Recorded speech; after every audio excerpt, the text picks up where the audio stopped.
হাই বন্ধুসকল, আপোনালোকক আমাৰ ইউটিউব চেনেলৰ অন্য এটা ভিডিঅ'লৈ স্বাগতম জনালোঁ। জব কাৰ্ড এপ্লাই আৰম্ভ হ'ল। আপোনালোকে যিসকলৰ জব কাৰ্ড নাই বন্ধুসকল, আপোনালোকে এপ্লাই কৰিব পাৰিব। আৰু জব কাৰ্ডত এপ্লাই কৰিবলৈ হ'লে বা জব কাৰ্ডখন এপ্লাই কৰিবলৈ হ'লে আপোনালোকক কি ডকুমেণ্টছৰ প্ৰয়োজন হ'ব ভিডিঅ'টোত সেইটোকে আলোচনা কৰিম বন্ধুসকল। আৰু আপোনালোকে নিজৰ মোবাইলৰ পৰা এপ্লাই কৰিব পাৰিব। ডকুমেণ্টছবোৰ আগতীয়াকৈ গোটাই লওক, সাজু কৰি লওক বন্ধুসকল। কি ডকুমেণ্টছ বা কি নথি পত্ৰৰ প্ৰয়োজন হ'ব আপোনালোকে ভিডিঅ'টোত গম পাব। ভিডিঅ'টো শেষলৈকে চাই থাকিব, কেনেকৈ এপ্লাই কৰিব লাগিব, কি নথি পত্ৰৰ প্ৰয়োজন হ'ব আমি সকলোখিনি ভিডিঅ'টোত আলোচনা কৰিম। ভিডিঅ'টো খালি শেষলৈকে চাই থাকিব।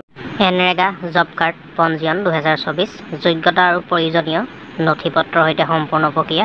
ভিডিঅ'টোত গম পাব বন্ধুসকল সম্পূৰ্ণ প্ৰক্ৰিয়াখিনি, কি নথি পত্ৰৰ প্ৰয়োজন হ'ব, যোগ্যতা কি লাগিব, কেনেকৈ এপ্লাই কৰিব, ভিডিঅ'টো সকলোখিনি কথা গম পাব। দেখিছে আপোনালোকে এনৰেগা জব কাৰ্ড পঞ্জীয়ন 2024। এনৰেগা জব কাৰ্ড 2024ৰ সুবিধা। এনৰেগা কাৰ্ড থকাসকলক 100 দিনৰ কৰ্মসংস্থাপনৰ নিশ্চয়তা প্ৰদান কৰে চৰকাৰে। দেখিলে আপোনালোকে 100 দিনৰ কৰ্মসংস্থাপন দিব যিসকলে এনৰেগা জব কাৰ্ডখন বনাই লয় বা যিসকলৰ আছে। প্ৰতি বছৰে 100 দিনৰ কৰ্মসংস্থাপন আপোনাৰ স্থানীয় গ্ৰাম পঞ্চায়ত বিভাগৰ দ্বাৰা প্ৰদান কৰা হ'ব। দেখিছে আপোনালোকৰ যিটো পঞ্চায়ত আছে পঞ্চায়তৰ আণ্ডাৰতে হ'ব কামসমূহ, আৰু ওচৰে পাঁজৰে হ'ব আপোনালোকৰ পঞ্চায়তৰ যিমান এলেকা আছে পঞ্চায়তৰ আণ্ডাৰত সকলোখিনি এলেকাৰ ভিতৰতে হ'ব। শ্ৰমিকসকলে 100 দিন কাম কৰাৰ পিছত চৰকাৰৰ পৰা ধন লাভ কৰে আৰু সেই ধন পোনে পোনে তেওঁলোকৰ বেংক একাউণ্টলৈ প্ৰেৰণ কৰা হয়। দেখিছে আপোনালোকে যিহেতু জব কাৰ্ডখনৰ লগত বেংক একাউণ্ট লিংক কৰা থাকে বন্ধুসকল, আৰু এইবাৰ আধাৰ কাৰ্ডো লিংক কৰা হৈ আছে। আপোনালোকে যিসকলে কৰা নাই কৰি ল'ব। যদি আপোনালোকে জব কাৰ্ডৰ কাম কৰি আছে, যদি আধাৰ কাৰ্ডটো লিংক কৰা নাই আপোনালোকৰ জব কাৰ্ডৰ লগত, অতি সোনকালে কৰি ল'ব, নহ'লে আপোনালোকৰ পইচাটো নোসোমাব। যিটো জব কাৰ্ডৰ পইচা হয় তেওঁলোকৰ বেংক একাউণ্টলৈ প্ৰেৰণ কৰা হয়। দেখিছে আপোনালোকে এইটো পোনে পোনে যিটো বেংক একাউণ্ট আপোনালোকৰ লিংক কৰা থাকিব বেংক একাউণ্টত সোমোৱাই দিয়া হয় পইচাটো। এনৰেগা জব কাৰ্ড থকাটোৱে আপোনাৰ নিয়োগ সহজ কৰি তুলিব আৰু আপোনাক প্ৰৰোচনামূলক ধন প্ৰদান কৰিব। এনৰেগা বা এনৰেগা একেই বন্ধুসকল। এনৰেগা জব কাৰ্ড আৰু এনৰেগা জব কাৰ্ড একেই হয়, সেইটো আপোনালোক কনফিউজ নহ'ব। সীমিত সম্পদ থকা পৰিয়ালসমূহে বহুতো সুবিধাৰ দ্বাৰা উপকৃত হ'ব পাৰে। দেখিছে আপোনালোকৰ যিসকল মানুহৰ সম্পদ কম আছে, তেনে মিনিমাম আছে মানে সীমিত আছে, সেইসকলে বহুত উপকৃত হ'ব পাৰিব এই কাৰ্ডখনৰ পৰা।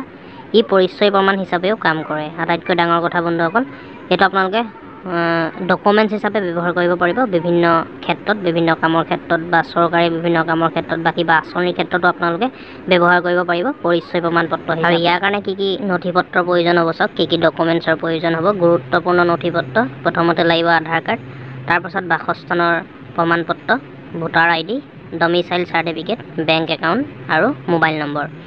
দেখিছে আপোনালোকে এইসমূহ ডকুমেণ্টছ সকলোৰে আছে নিশ্চয়। এইসমূহ ডকুমেণ্টছ আপোনালোকে ৰেডি কৰি থ'ব। ইয়াৰ পৰৱৰ্তী ভিডিঅ'ত মই আপোনালোকক A to Z apply process দেখাই দিম, কেনেকৈ আপোনালোকে এপ্লাই কৰিব পাৰিব নিজৰ মোবাইলৰ পৰাই। তাৰ কাৰণে আপোনালোকে ডকুমেণ্টছসমূহ ইয়াত 6টা ডকুমেণ্টছ আছে, এই 6টা ডকুমেণ্টছ আপোনালোকে সাজু কৰি থ'ব। বেংক একাউণ্ট এটা যিটো আধাৰ কাৰ্ড লিংক হৈ আছে সেই বেংক একাউণ্টটো আপোনালোকে সাজু কৰি থ'ব। এনৰেগা জব কাৰ্ড কি হয় চাওক, ভাৰতৰ গ্ৰাম্য অঞ্চলৰ লোকসকলক মহাত্মা গান্ধী ৰাষ্ট্ৰীয় গ্ৰাম্য নিয়োগ নিশ্চয়তা আইনৰ অধীনত ধন উপাৰ্জন কৰাত সহায় কৰে। এনৰেগা জব কাৰ্ডৰ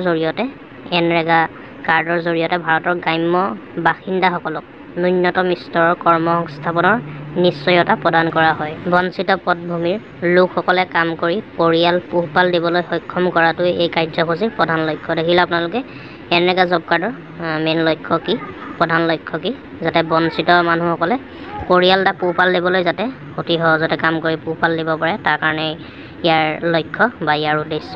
এনৰেগা কাৰ্যসূচীৰ অধীনত ভাৰতৰ প্ৰতিটো গ্ৰাম্য পৰিয়ালে বছৰি কমেও 100 দিন দৰমহাযুক্ত কৰ্মসংস্থাপনৰ অধিকাৰী। দেখিলে আপোনালোকে বছৰটোত 100 দিন দৰমহাযুক্ত কৰ্মসংস্থাপনৰ অধিকাৰী, মানে 100 দিন কাম পাবই বছৰটোত। এনৰেগাৰ পদক্ষেপৰ বাবে এতিয়া গ্ৰাম্য পৰিয়ালে কাম কৰি নিজক পোহপাল দিব পাৰিব। ইয়াত নিজে পোহপাল দিব পাৰিব, অৰ্থাৎ কোনো কামৰ কাৰণে হাবাথুৰি খাব নালাগে। যাৰ জব কাৰ্ডখন আছে, কম আয়ৰ পৰিয়ালৰ ব্যক্তিসকলক কাম কৰিবলৈ আৰু পৰিয়ালৰ যোগান ধৰিবলৈ সক্ষম কৰাটোৱে হৈছে এই আঁচনিৰ মূল উদ্দেশ্য।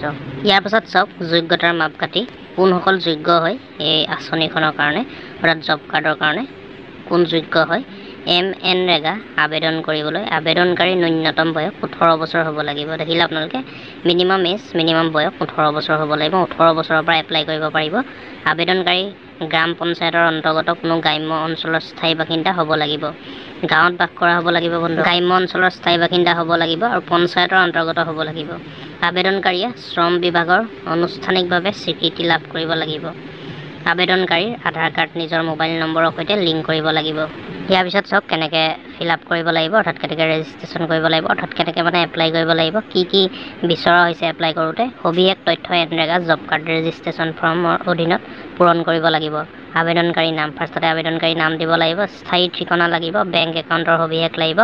আয়ৰ সবিশেষ অৰ্থাৎ ইনকম চাৰ্টিফিকেট লাগিব। জাতিৰ সবিশেষ অৰ্থাৎ কাষ্ট চাৰ্টিফিকেট লাগিব। যোগাযোগৰ সবিশেষ ৰেচন কাৰ্ডৰ নম্বৰ আৰু মাটিৰ সংখ্যা যদি ধৰি আছে। মাটিৰ সংখ্যা আপোনালোকে নিদিলেও হ'ব, মাটিটো নালাগে, নিদিলেও আপোনালোকে এপ্লাই কৰিব পাৰিব। আৰু ইয়াত যোগাযোগৰ সবিশেষ চাওক, যোগাযোগৰ এটা নম্বৰো দিয়া হৈছে। আপোনালোকে কিবা প্ৰয়োজন হ'লে ফোন কৰি সুধিব পাৰে। গতিকে গম পালে বন্ধুসকল আপোনালোকে কি নথি পত্ৰৰ প্ৰয়োজন হ'ব আৰু কি ক্ৰাইটেৰিয়া লাগিব, অৰ্থাৎ যোগ্যতা কি থাকিব লাগিব আৰু কি ডকুমেণ্টছ থাকিব লাগিব সেইটোতো গম পালে। আৰু কেনেকৈ এপ্লাই কৰিব লাগিব সেইটো মই ভিডিঅ'ৰ জৰিয়তে জনাই দিম আপোনালোকে। কেনেকৈ ক'লে আপোনালোকে বুজি নাপাব। MNREGA জব কাৰ্ডৰ অফিচিয়েলত গৈ পেলাই এপ্লাই কৰিব লাগিব, অফিচিয়েল ৱেবছাইটত গৈ পেলাই। আপোনালোকে তাৰ কাৰণে আমাৰ চেনেলটো খালি ছাবস্ক্ৰাইব কৰি থ'ব। মই ইয়াৰ পৰৱৰ্তী ভিডিঅ'ত লৈ আনিম A to Z প্ৰচেছ। আপোনালোকে নিজৰ মোবাইলৰ পৰা এখন জব কাৰ্ড কেনেকৈ এপ্লাই কৰিব পাৰিব, এপ্লাই প্ৰচেছখিনি মই দেখুৱাই দিম। ইয়াত এপ্লাই কৰা কথাবোৰ কৈ নিদিওঁ, কৈ দি লাভ নাই বন্ধুসকল, যিহেতু দেখুৱাই দিলে আপোনালোকৰ সুবিধা হ'ব। তাৰ কাৰণে খালি চেনেলটো ছাবস্ক্ৰাইব কৰি ল'ব। আৰু বেছি দেখুৱাই থাকিলে বা বেছি কৈ থাকিলে ভিডিঅ'টো দীঘলীয়া হৈ যাব বন্ধুসকল। তাৰ কাৰণে মই ভিডিঅ'ৰ জৰিয়তে আপোনালোকক সকলোখিনি প্ৰচেছ দেখাই দিম। ভিডিঅ'টো লাইক কৰিব, কিবা সুধিবলগীয়া থাকিলে নিশ্চয় কমেণ্ট কৰি জনাব। আৰু এনেকুৱা ধৰণৰ আপডেটবোৰ দৈনন্দিন আমাৰ চেনেলৰ জৰিয়তে দি থকা হয়। তাৰ কাৰণে আমাৰ চেনেলটো ছাবস্ক্ৰাইব কৰি ল'ব। ধন্যবাদ।